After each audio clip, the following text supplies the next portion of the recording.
This podcast is for educational and informational purposes only. It is not medical advice. Peptides and related compounds are not FDA approved for the treatment of hot flashes. Always consult a qualified healthcare professional before starting or changing any therapy, especially if you have a medical condition, are pregnant, or are taking medications. Hot flashes are one of the most misunderstood and underestimated symptoms of hormonal change.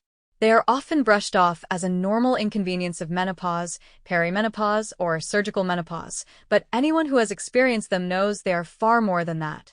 Hot flashes can feel like a sudden internal explosion of heat, spreading from the chest to the face, followed by sweating, heart racing, anxiety, and sometimes even dizziness or nausea.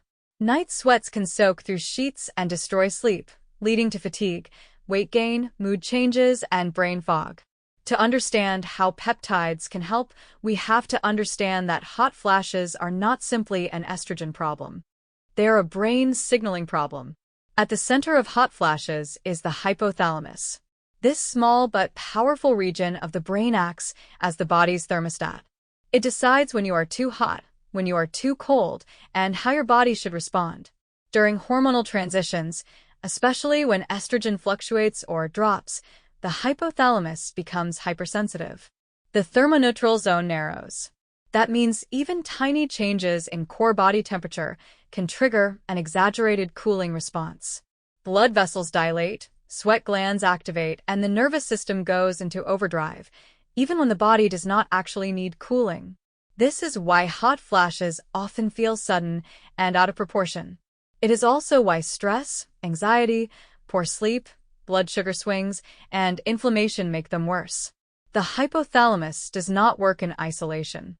It is influenced by neurotransmitters, stress hormones, inflammatory signals, and reproductive hormone feedback loops. Peptides work at this level of communication. They do not force the body into a state. They help restore signaling balance. One of the most important peptide pathways involved in hot flashes is the KND neuron network. This network includes kisspeptin, neurokinin B, and dynorphin. These neurons sit in the hypothalamus and coordinate reproductive hormone signaling and temperature regulation. When estrogen levels fall, neurokinin B signaling increases dramatically. This overactivation is now known to be one of the primary triggers of hot flashes. This is where one of the most powerful and specific peptides for hot flashes comes into play. P22-28 is a neurokinin 3 receptor antagonist peptide. That sounds technical, but what it means is simple. Neurokinin B causes hot flashes by overstimulating receptors in the hypothalamus. P22-28 blocks that signal. It does not replace estrogen. It does not suppress the nervous system globally. It goes directly to the switch that triggers hot flashes and turns the volume down. This is why pharmaceutical companies are racing to develop NK3 receptor antagonists for menopause. P22-28 represents a peptide-based approach to the same mechanism. By blocking neurokinin B from binding to its receptor, P22-28 can reduce the frequency of hot flashes, reduce their intensity, and significantly improve night sweats and sleep quality. For people who cannot use estrogen, do not tolerate estrogen, or still have hot flashes despite hormone therapy, this pathway is especially important. What makes P22-28 so exciting is its specificity. Many therapies help indirectly. P22-28 targets the actual generator of vasomotor symptoms. People often describe their hot flashes as sudden, intense, and not clearly triggered by stress or environment. That pattern is classic neurokinin B overactivation. In those cases, P22-28 may be one of the most logical peptide options available. Another key peptide in this conversation is kisspeptin. Kisspeptin plays a central role in regulating the hypothalamic pituitary gonadal axis. It signals the hypothalamus to release gonadotropin-releasing hormone, which then influences LH and FSH. During menopause, LH pulses become exaggerated and erratic, and these LH surges are closely linked to hot flashes. Kisspeptin helps normalize this signaling. Rather than allowing chaotic spikes, it promotes more stable communication. Kisspeptin does not act like estrogen. It does not increase estrogen levels. Instead, it helps the brain coordinate hormones signaling more effectively. This can lead to fewer hot flashes, improved sleep, and a more stable mood. Kisspeptin is particularly useful in perimenopause, early menopause, and in people whose hot flashes are closely tied to hormonal fluctuations rather than constant estrogen deficiency. Closely related to this are GnRH modulators such as low-dose gonadorelin. Gonadorelin mimics the body's natural gonadotropin-releasing hormone. When used correctly, it can help restore a more physiologic rhythm of LH and FSH release. Since hot flashes are strongly associated with LH surges, smoothing out this pattern can reduce symptoms. This approach is especially relevant for people who have had a hysterectomy, are on hormone pellets, or are experiencing hormonal instability due to external hormone manipulation. Moving beyond reproductive signaling, the nervous system plays a massive role in hot flashes. This is where peptides like Selank and Semax become important. Selank is an anxiolytic peptide that modulates GABA and serotonin pathways. Semax influences dopamine and brain-derived neurotrophic factor. Hot flashes are not just heat events. They are autonomic nervous system events. When the sympathetic nervous system is overactive, the hypothalamus becomes more reactive.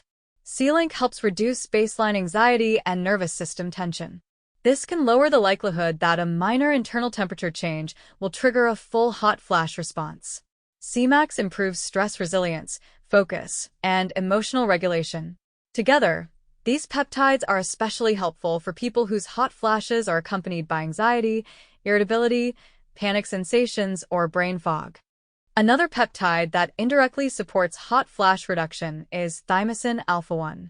Chronic inflammation worsens hypothalamic sensitivity. Thymosin alpha-1 modulates immune signaling and reduces inflammatory noise. By calming systemic inflammation, it can help stabilize temperature regulation. This is particularly useful for individuals with autoimmune conditions, chronic infections, or inflammatory disorders who experience severe or persistent hot flashes. Growth hormone-releasing peptides like sermorelin and tesamorelin also play a role, especially when night sweats are a major issue. Growth hormone declines with age, and poor growth hormone output disrupts sleep architecture. Night sweats often worsen during fragmented sleep. By improving deep sleep and recovery, growth hormone peptides can reduce nighttime temperature spikes. Tesamorelin also reduces visceral fat, which is metabolically and hormonally active tissue that contributes to inflammation and hormone disruption. Oxytocin is another peptide worth mentioning. Oxytocin reduces cortisol and promotes parasympathetic nervous system activity. Since stress is a major trigger for hot flashes, oxytocin's calming effects can help smooth stress-induced episodes.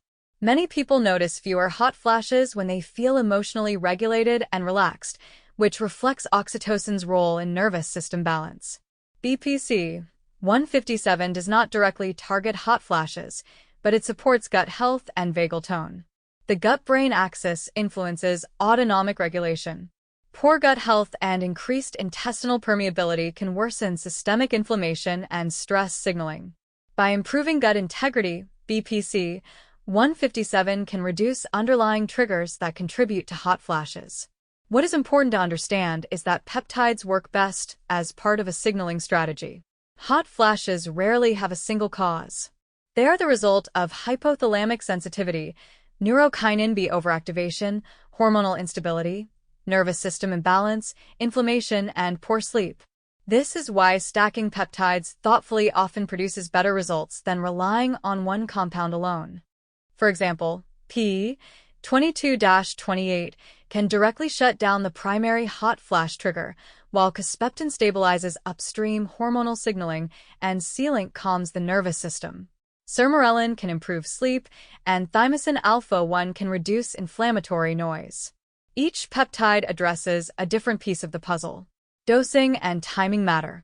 The hypothalamus responds best to gentle, consistent signals. More is not better. Stability is better. Many people fail with peptides because they overdo them or expect immediate results. Repatterning brain signaling takes time. It is also important to acknowledge the psychological loop involved in hot flashes. The fear of a hot flash can itself trigger one. When peptides reduce baseline nervous system reactivity, that anticipatory loop weakens, creating a positive feedback cycle of fewer and less intense episodes. Research into neurokinin B has fundamentally changed how we understand hot flashes. The success of NK3 receptor antagonists confirms that vasomotor symptoms are a neuroendocrine phenomenon, not simply an estrogen deficiency. P22-28 fits squarely into this new understanding and represents one of the most targeted peptide approaches currently being explored. This podcast is for educational and informational purposes only. It is not medical advice. Peptides and related compounds are not FDA approved for the treatment of hot flashes. Always consult a qualified healthcare professional before starting or changing any therapy, especially if you have a medical condition, are pregnant, or are taking medications. Hot flashes are not a sign that your body is failing. They are a sign that communication is disrupted. Peptides offer a way to restore that communication, calm the thermostat, and help the body find balance again. With the right approach, many people experience not only fewer hot flashes, but better sleep, improved mood, and a greater sense of control over their health. Thanks for listening, keep learning, and stay curious.